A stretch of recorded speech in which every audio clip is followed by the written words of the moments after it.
Binsun TV, saluran dakwah Samarinda.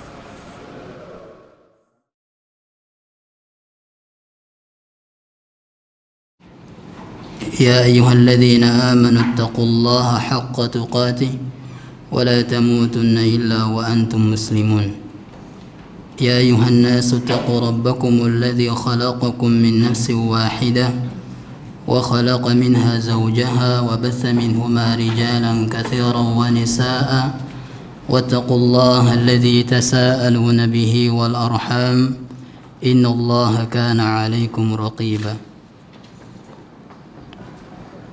يا أيها الذين آمنوا اتقوا الله وقولوا قولا سديدا يصلح لكم أعمالكم ويغفر لكم ذنوبكم ومن يطع الله ورسوله فقد فاز فوزا عظيما أما بعد فإن أحسن الكلام كلام الله وخير الهدى هدى محمد صلى الله عليه وسلم وشر الأمور محدثاتها فإن كل محدثة بدعة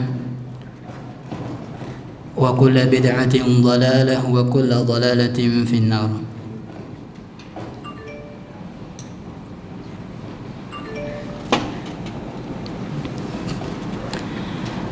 Para jemaah hadirin hadirat yang semoga dirahmati Allah tabaraka wa taala.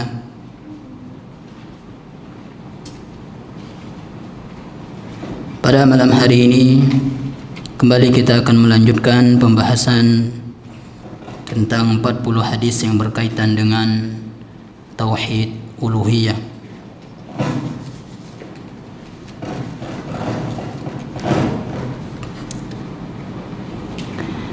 Hadis yang ke-9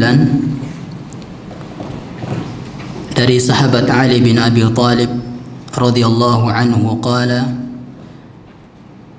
bahwasanya Rasulullah sallallahu alaihi wasallam bersabda, la'anallahu man la'ana walidahu. Allah Subhanahu wa taala melaknat orang yang melaknat kedua orang tuanya. Wa la'anallahu man dzabaha li ghairillah. Dan Allah Subhanahu wa taala melaknat orang yang menyembelih selain Allah kepada selain Allah Subhanahu wa taala. Wa la'anallahu man awa muhditsan. Allah Subhanahu wa taala melaknat orang pelaku bid'ah, orang yang melakukan kebid'ahan. Wa la'anallahu man ghayyara manar al-ardi. Dan Allah Subhanahu wa taala melaknat orang-orang yang merubah tanda jalan. Rawahu Muslim, hadis riwayat Muslim. Para jemaah rahmati Allah tabaraka wa taala, hadis ini menjelaskan tentang dosa besar.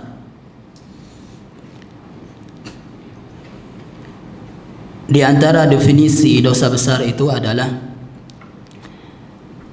bahwasanya semua perbuatan yang ada ancamannya, yang ada balasannya, akibatnya baik di dunia maupun di akhirat, maka perbuatan tersebut termasuk dosa besar. Seperti misalnya yang ada hukumannya di dunia dan di akhirat, seperti mencuri, potong tangan, berzina, dicambuk atau dirajam. Berarti zina, mencuri termasuk dosa besar karena ada hukumannya di dunia maupun di akhirat.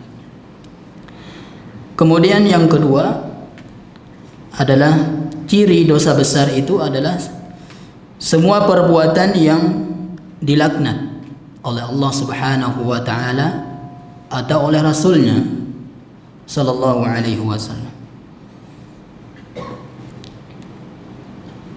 Itu dosa besar.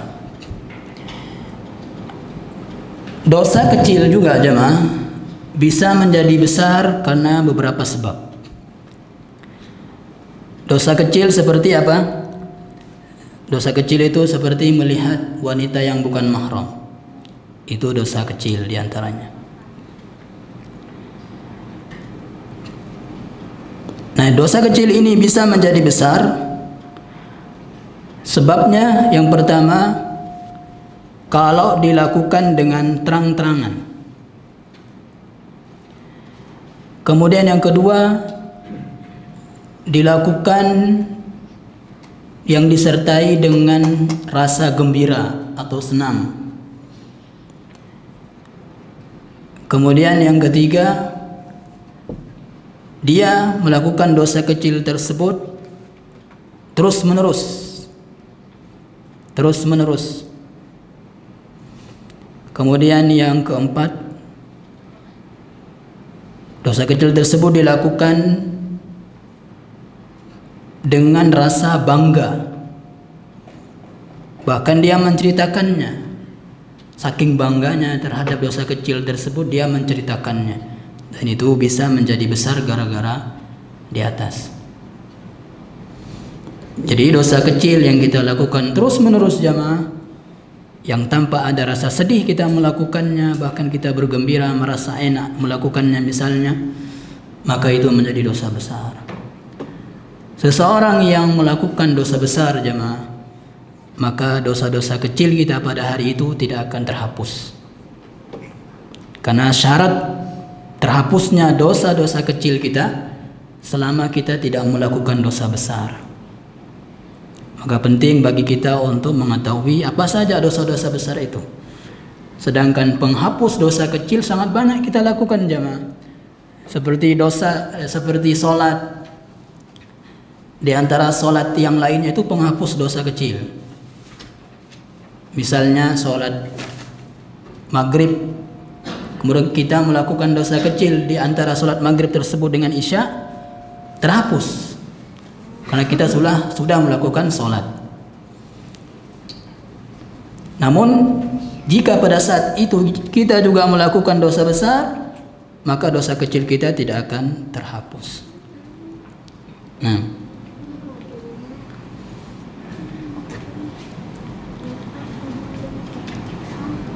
laknat itu sendiri artinya adalah at-tardu min rahmatillah, terusir dari rahmat Allah subhanahu wa ta'ala.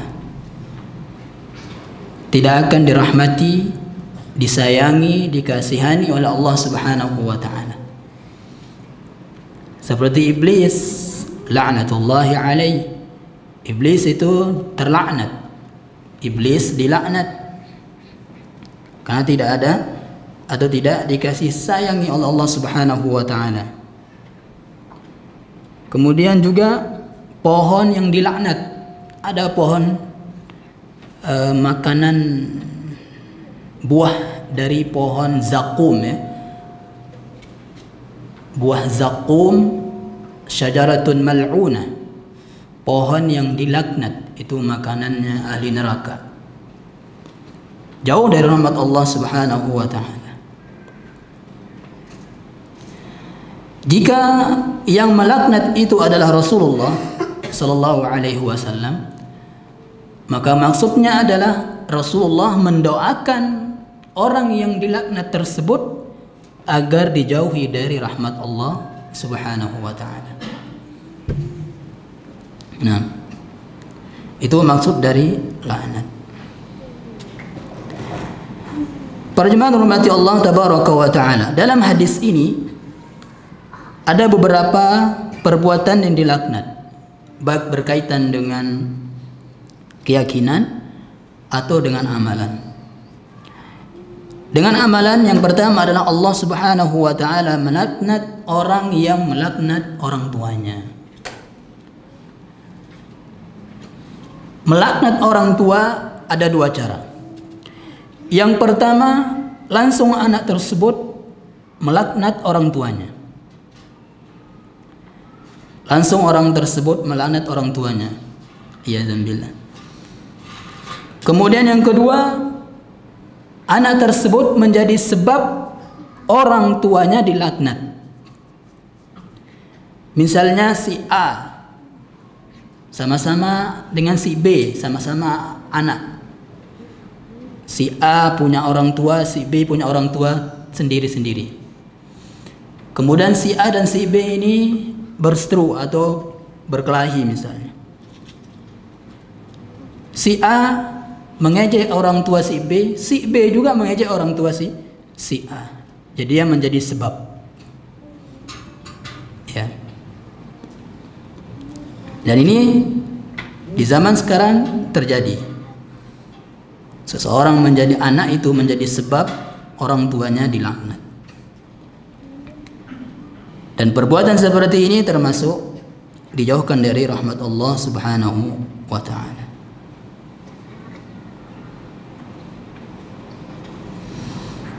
Kemudian yang kedua yang menjadi pembahasan kita yang termasuk tauhid uluhiyah, Allah Subhanahu wa ta'ala melaknat orang yang menyembelih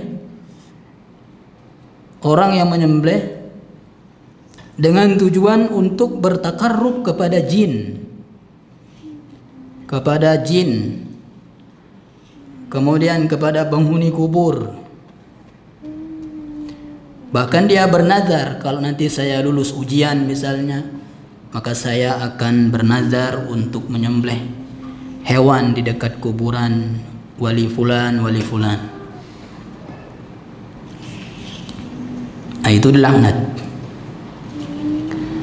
Kemudian juga gara-gara banyak kejadian di sebuah jalanan atau banyak kejadian tenggelam misalnya, dia menyembelih kerbau atau sapi ya untuk jin penghuni, kata mereka penjaga sungai atau laut misalnya, maka ini dilaknat, termasuk kesyirikan kepada Allah Subhanahu wa ta'ala.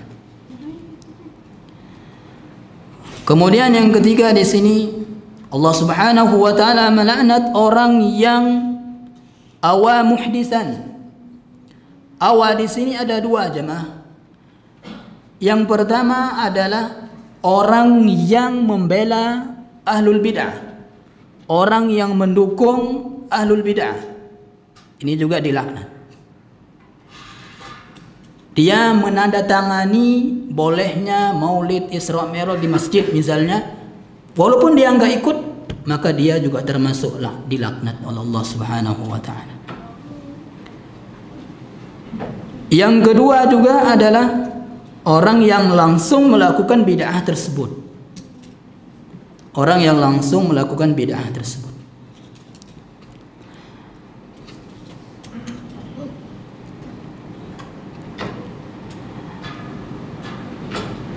Nah, kemudian yang keempat di sini adalah Allah Subhanahu wa ta'ala melaknat orang-orang yang mengganti tanda jalan. Walaupun sepele tanda jalan tersebut, misalnya jalan ke sana ke Samarinda misalnya, ke kiri, dia rubah ke kanan, nah itu dilaknat. Ya. Jalan ke sini ke Anggur misalnya, dia rubah ke kiri, maka itu dilaknat. Nah.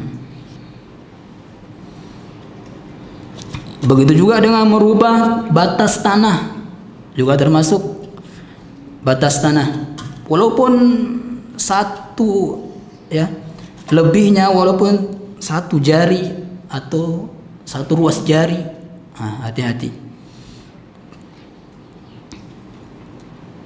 Nah, dan masih banyak lagi jemaah yang perkara-perkara yang termasuk dilaknat oleh Allah Subhanahu wa ta'ala. Di antaranya adalah melakukan peminum khamar. Ya, di antaranya adalah peminum khamar, kemudian orang yang merasnya. La'anallahu al-khamra wa syaribaha. Allah melaknat peminum khamar, orang yang menuangkannya, orang yang menjualnya, membelinya, orang yang memerasnya, orang minta diperaskan, orang yang membawanya, orang minta dibawakan. Nah, itu semuanya dilaknat. Begitu juga yang dilaknat juga jemaah, ad-dunya mal'unah. Dunia ini dilaknat. Ya. Dunia ini dilaknat. Wa mal'unun ma fiha. Kemudian semua yang ada di dunia ini dilaknat. Illa zikrullah, kecuali zikir kepada Allah Subhanahu wa taala. Siapa saja yang bertasbih, bertahlil, bertahmid, bertakbir, maka dia tidak termasuk dalam laknat. Orang yang sholat pasti dia bertasbih, bertakbir, maka dia tidak termasuk hadis ini. Wa ma walahu, kemudian orang yang taat kepada Allah, maka dia tidak masuk dalam hadis ini, tidak termasuk orang yang dilaknat. Wa muta'alliman, dan orang yang belajar, penuntut ilmu. Penuntut ilmu agama tidak termasuk orang yang dilaknat, tidak masuk dalam hadis ini. Au mu'alliman, atau orang yang mengajarkan ilmu agama, maka tidak termasuk dalam laknat di hadis ini. Nah.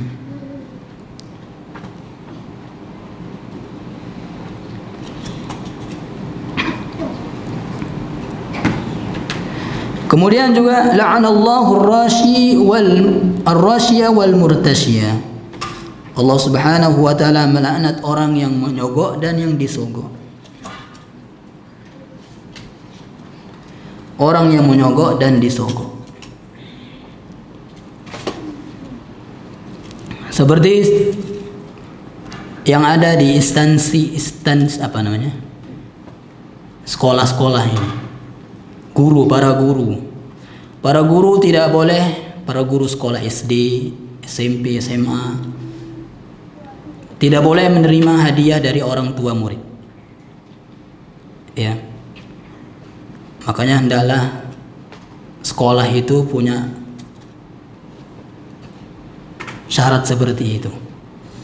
Para guru tidak boleh menerima hadiah dari wali murid. Walaupun itu ucapan terima kasih. Nanti ucapan terima kasihnya setelah lulus. Setelah anaknya nggak ada di situ, maka baru boleh menerima hadiah darinya. Nah,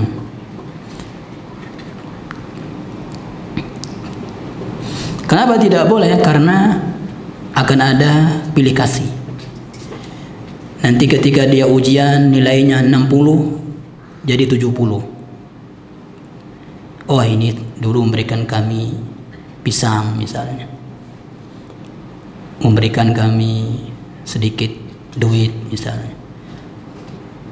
Terima kasihnya kepada anaknya sudah hafal Quran, kita hajarkan hafalan Quran dan seterusnya. Nah, ini nggak boleh. Ya. Kalau mau tidak mau harus diterima, maka kasihkan ke kepala sekolahnya atau ke ketua yayasan atau ke yang lain. Ya. Pokoknya kita nggak boleh memakan hadiah dari wali murid. Nah. Sebagian ulama memberikan pengecualian, kecuali kalau ada keadaan tertentu, misalnya mungkin karena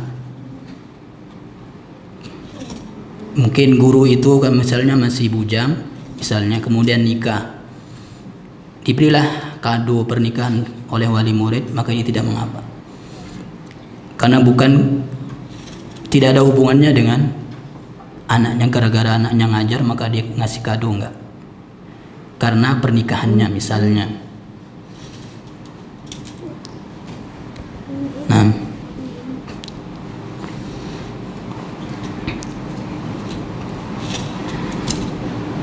Nah, itu termasuk sogok aja mah. Dan itu masuk dari laknat Allah Subhanahu wa taala. Kemudian juga la'anallahu akilar riba.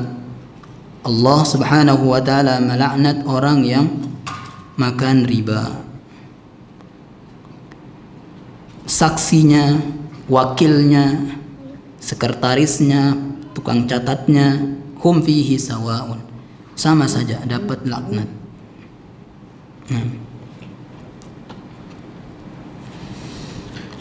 Kemudian juga Allah melaknat orang yang menyerupai laki, wanita menyerupai laki, kemudian laki-laki menyerupai wanita.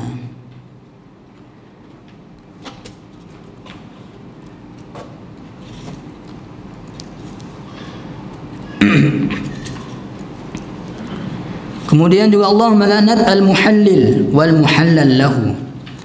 Muhallil yang menghalalkan dan yang dihalalkan. Maksudnya si A menikah dengan si B, kemudian sudah talak 3, sudah talak bain, si A dengan si B. Kemudian istrinya si B ini dinikahilah oleh si C, ya. Kemudian si A masih pingin dengan istrinya tersebut, kan nggak boleh lagi kan, dengan syarat si B itu sudah menjima si C sudah bersetubuh, karena sudah nikah kan, bersetubuh dengan si B istrinya, kemudian dia ceraikan lagi, baru dia boleh nikah si A dengan si B lagi. Namun si A, ya,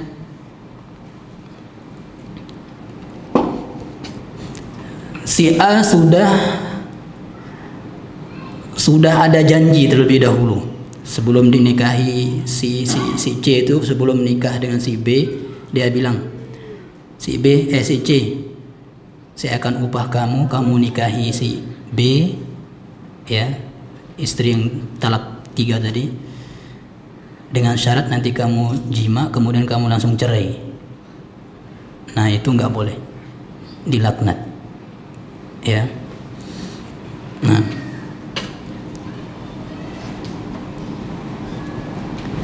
dan masih banyak lagi jemaah perkara-perkara yang dilaknat oleh Allah Subhanahu wa taala dan Rasulnya. Nah, dalam bahasa Arab, ya, nyembelih itu ada dua macam kalau ditinjau dari bahasanya, secara bahasa. Yang pertama zabah itu adalah khusus digunakan untuk menyembelih sapi, kerbau, kuda, kambing, ya, yang dengan cara ditidurkan. Nah, makanya dalam surah Al-Baqarah itu pakai kata zabah. Innallaha ya'murukum an tadhbahu baqarah.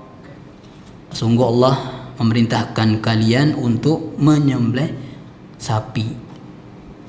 An tadhbahu baqarah. Zabaha pakainya. Kambing juga gitu dalam surah As-Saffat. Wa fadainahu bi dzibhin 'azim. Dan Nabi Ismail digantikan dengan sembelihan yang sangat besar, yaitu kambing, ya. Pokoknya yang ditidurkan dengan cara yang ditidurkan itu namanya zabah. Kemudian yang kedua adalah nahar. Nahar juga artinya sembelih, tapi dengan cara berdiri. Yang disembelih itu juga berdiri, onta. Onta itu disembelih dengan seperti ini. Kita juga berdiri, onta itu juga berdiri. Ya, di apa namanya, di lehernya kita ginikan, nah gitu, ya. Itu namanya nahar.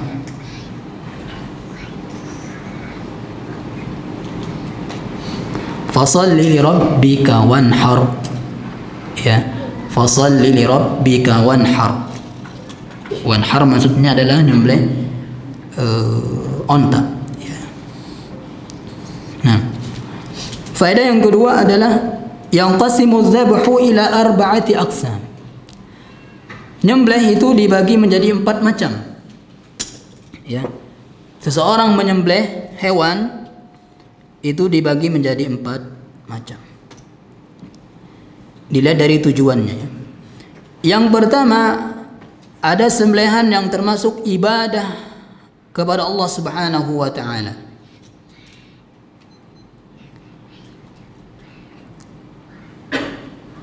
Yang pertama contohnya adalah al-udhiyah, seperti udhiyah, hewan-hewan kurban. Nah, itu ibadah, ya, sembelihan untuk bernilai ibadah, ya. Kemudian misalnya juga al-aqiqah, akikah, ini juga sembelihan ibadah. Kemudian juga al-ifa'u bin nazar,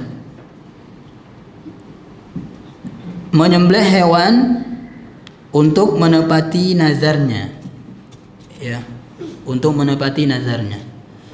Misalnya dia bernazar, saya akan menyembelih ini dan itu, ya.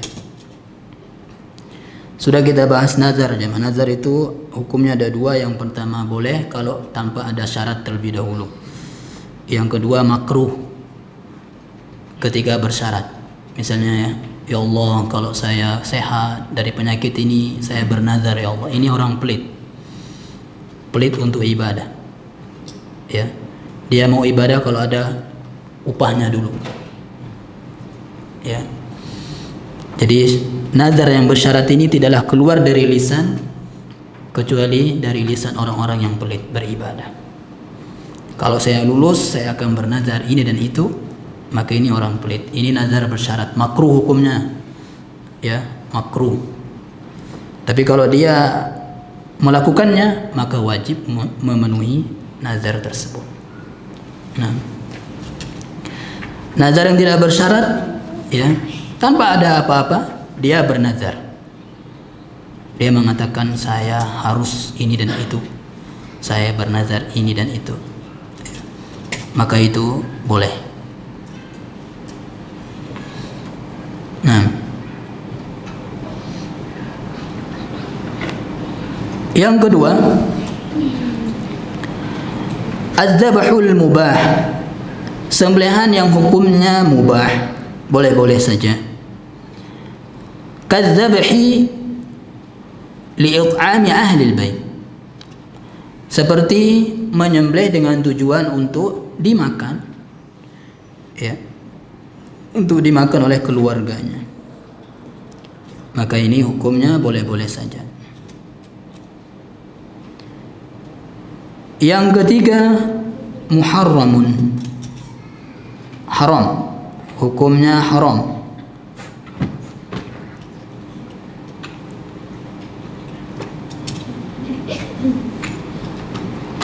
Contohnya, zabhun lillah ala wajhin fihi bid'atun, sembelihan untuk Allah Subhanahu wa taala, dia nyembelih karena Allah Subhanahu wa taala, tapi ada bid'ahnya, ya, tapi ada bid'ahnya, itu hukumnya haram.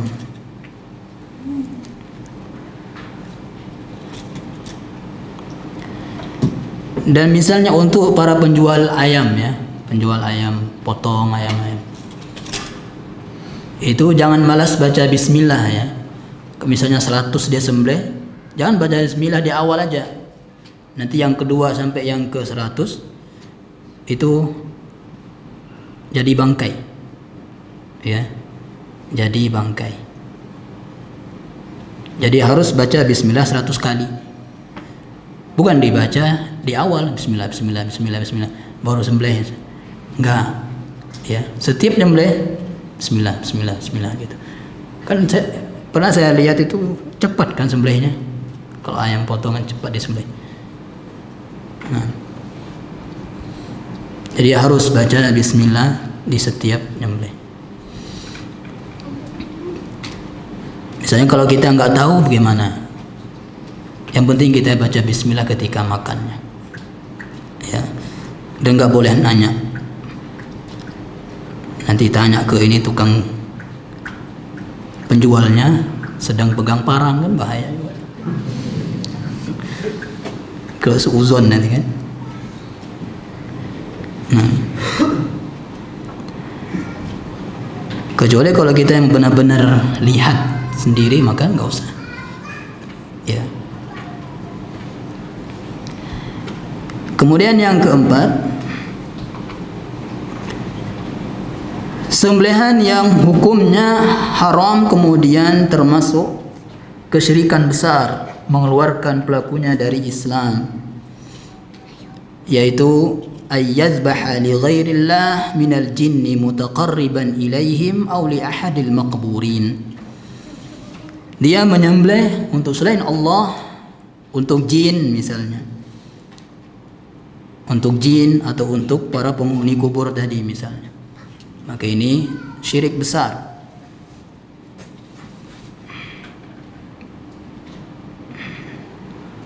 Nah sekarang, misalnya sekarang kita mengetahui ada orang yang dia minta kepada selain Allah misalnya, dia sholat jadi imam bahkan misalnya, dia sholat bahkan jadi imam.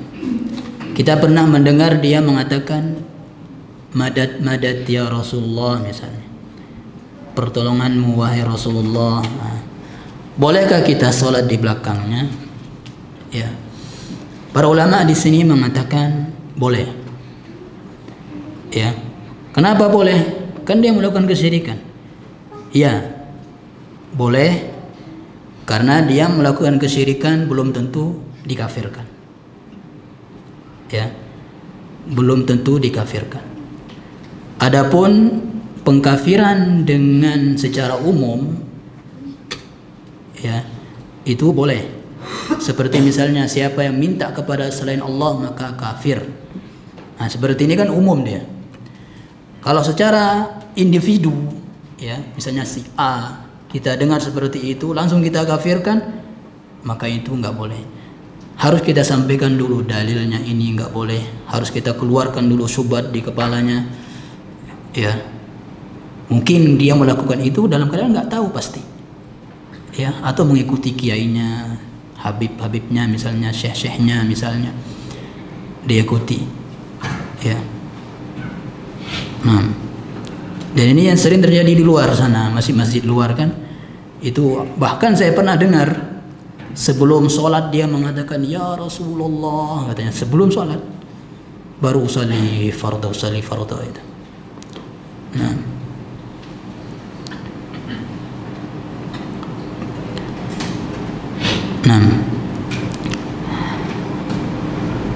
Nah, kenapa di sini menjadi syirik besar, keluar dari Islam? Karena li'anna dzabaha ibadatun la yajuzu sarfuha illa lillah. Karena menyembelih itu termasuk ibadah kepada Allah Subhanahu wa taala, tidak boleh dipalingkan kecuali hanya kepada Allah tabaraka wa taala. Wa kadzalika man dzabaha bismi ghairillah.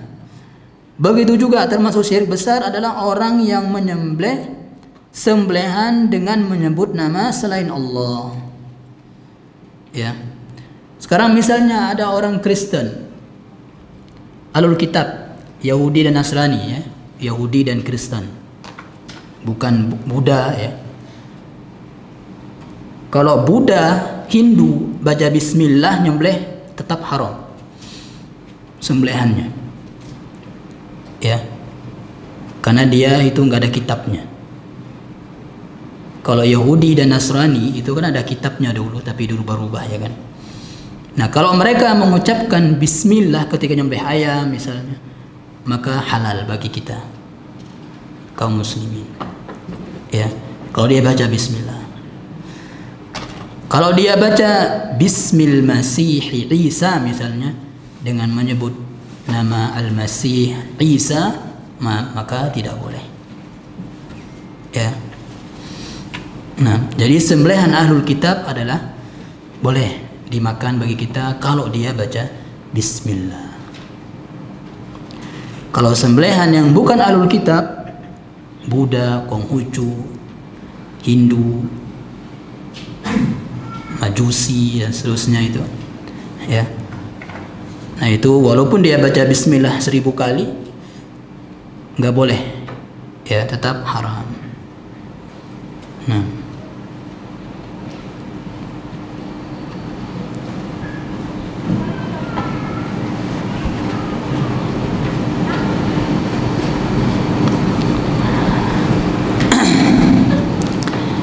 para jemaah hormati Allah tabaraka wa taala. Kemudian bagaimana hukum sembelihan Yahudi dan Nasrani, sembelihan yang disembelih ketika hari Natalnya misalnya. Di sini para ulama berselisih pendapat. Ada yang mengatakan haram, ada yang tidak. Maka yang untuk kehati-hatian adalah jangan diambil, ya, kecuali buahnya.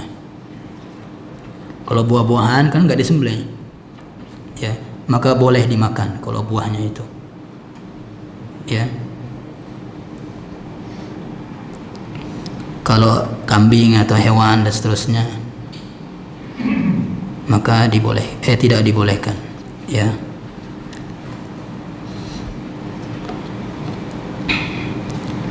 Nah, ini hadis yang ke-9 tentang menyembelih kepada selain Allah Subhanahu wa taala. Nah, kemarin ada pertanyaan ya yang belum kita jawab. Yang hari-hari ini sedang viral ya. Orang minta kepada langit, "Wahai langit, bolehkah aku pacaran?" katanya kan. Atau "Wahai langit, turunkanlah hujan." Nah, itu syirik besar, ya, karena langit adalah makhluk. Langit adalah makhluk. Kita nggak boleh minta kepada makhluk, ya. Itulah orang-orang yang kurang pendidikan tauhid dari orang tuanya, ya. Padahal Nabi SAW telah mengajarkan pendidikan tauhid untuk anak yang sudah berumur 9 tahun atau umur SD, ya. Jadi kita yang punya anak umur SD 7 tahun dan seterusnya, maka harus orang tua untuk mengajarkan tauhid, ya. Jadi sejak kita diperintahkan oleh Allah Subhanahu wa taala untuk mengajarkan anak salat, maka sejak itulah kita harus mengajarkan dia tauhid. Karena salat sebab atau syarat diterimanya salat adalah tauhid. Ya, tauhid itu maksudnya ikhlas. Nah, jadi kalau sholat jangan ajarkan kumur-kumur aja, jangan ajarkan tata caranya aja, wudu, kemudian sholat jangan kita ajarkan tata caranya aja. Ajarkan juga syarat diterimanya sholat, wudu atau ibadah tersebut, yaitu tauhid. Ya, kalau kita melupakan atau melalaikan ini jemaah, maka nanti kita akan merasakan akibatnya ketika anak kita sudah dewasa, ya. Bahkan anak kita akan durhaka nanti kepada kita kalau kita melalaikan pendidikan agama untuk anak kita ketika masih dini, ya, masih kecil. Nah, dan alhamdulillah di Samarinda kan sudah ada SD yang mengajarkan sunnah, sudah banyak alhamdulillah, ya. Maka jangan lewatkan jemaah, ya. Jangan mengatakan nggak apa-apalah anak saya sekolah di selain tempat yang diajarkan sunnah misalnya, nanti saya yang ajarkan dia. Enggak jemaah, enggak, ya. Seseorang itu, anak itu bisa berubah akhlaknya itu karena temannya aja, ya, temannya. Makanya orang tua juga harus perhatikan dengan siapa anaknya berteman. Itu juga yang minta-minta ini kan, minta ke langit, itu bisa jadi karena temannya. Sekarang viral aja sedikit, wah diikuti lah. Ada salam dari Binjai, ya kan, jadi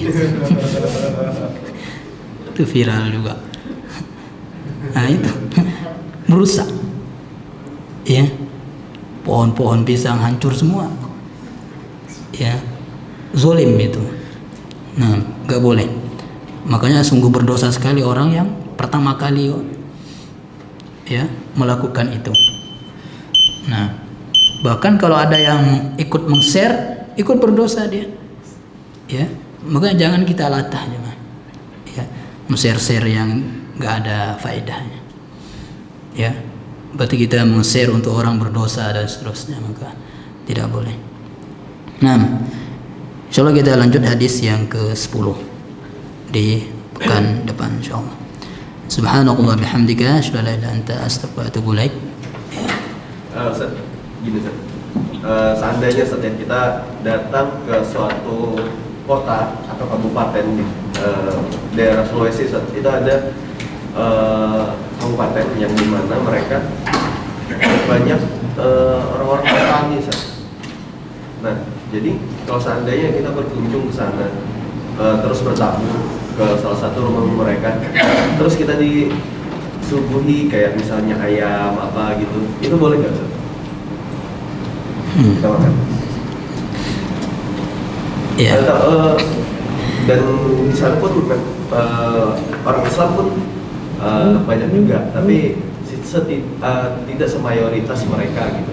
Sampai pemerintahan mereka pun kebanyakan dari golongan mereka gitu. Tapi pernah nggak antum lihat makanan dia itu selain ayam yang haram-haram misalnya? Kayak babi. Nggak pernah sih. Maksudnya secara langsung nggak pernah. Nggak maksudnya terkenal nggak dia pernah makan gitu? Kan ada juga orang-orang yang nggak. Pernah. Pernah ya. Dia pernah makan gitu. Iya. Pasti mereka makan gitu. Nah, jadi yang pertama adalah masalah ininya, bejananya ya. Bejananya. Kalau misalnya dia ayam tadi dia nyembelih, dia sembelih atau? Nah, itu yang anak nggak ngerti, itu nggak tahu gitu. Apakah dia beli atau? Kalau basa-basi gimana basa-basi? Oh enak sekali, di mana belinya ini ya? Gitu. Soalnya mereka pun kebanyakan melihara ayam gitu di rumah. Oh gitu ya. Tapi bisa juga beli di pasar, dan di pasar pun banyak juga sih orang-orang Islam juga banyak gitu. Tapi memang mayoritas Nasrani gitu. Iya. Boleh dimakan. Ya sebagaimana dulu Nabi SAW menerima hadiah dari orang Yahudi. Ya. Kemudian ada sahabat yang bertanya, kenapa dimakan ya Rasulullah? Apa kata Rasulullah? Kulu bismillah. Makanlah dengan mengucapkan bismillah. Nah, kecuali kalau antum yang melihat dia makan bejananya pakai untuk dimakan babi juga, nah itu nggak boleh. Dan itu kita pastikan dia memasak dengan bejana tersebut, masak babi tersebut Iya. kita lihat sendiri gitu ya. Tapi kalau misalnya kita nggak pernah lihat, tapi kita tahu dia pasti pernah makan gitu loh, tapi nggak tahu di mana gitu. Nggak usah di ini, ya. Tidak apa-apa dimakan. Yang penting kita mengucapkan bismillah. Tapi kalau antum ragu ya dak ma yaribuka ila ma yarib. Soalnya banyak keluarga di sana. Iya. Nah. Allah a'lam. Assalamualaikum warahmatullahi wabarakatuh.